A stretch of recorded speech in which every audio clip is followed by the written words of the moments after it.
Sizin motorunuzda herhalde nerede? 2 tane var. Birini kaybettiniz de bir tanesi geçen günlerden çıkardı. Giyilmiyor bu filan diye. O da mı? Ha, Sevda kokuyor diye aşağıya şey. Ha. Onları mı getireyim? Neyse tamam. Al. Nasıl istediniz?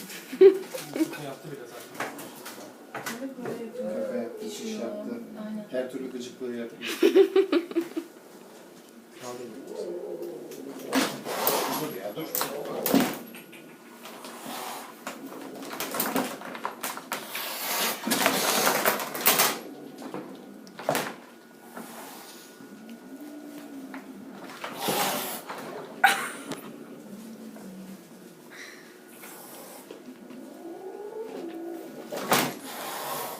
Bu hastalansa falan serum merum takılmaz buna.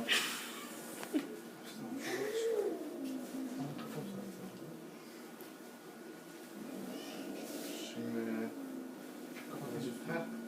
birazcık sakinleşsin. Dur.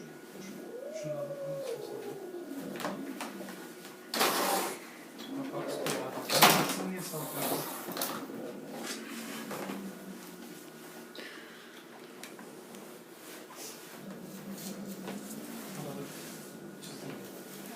Al şu kakalı şeyi de çıksın. Şimdi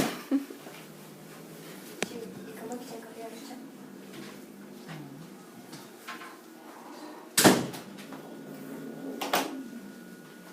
Bir saniye. Kafa bu tarafta.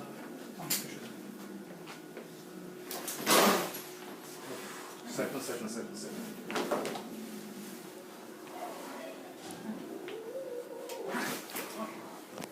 Aklımı da alıyor ya.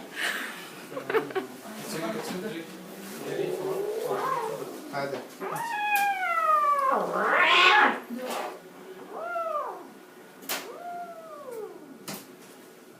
Aynısını siz yapabilirsiniz değil mi? Ne? Dış paraziti biz yaparız. Hadi git öyle. Havlular da sizin olsun.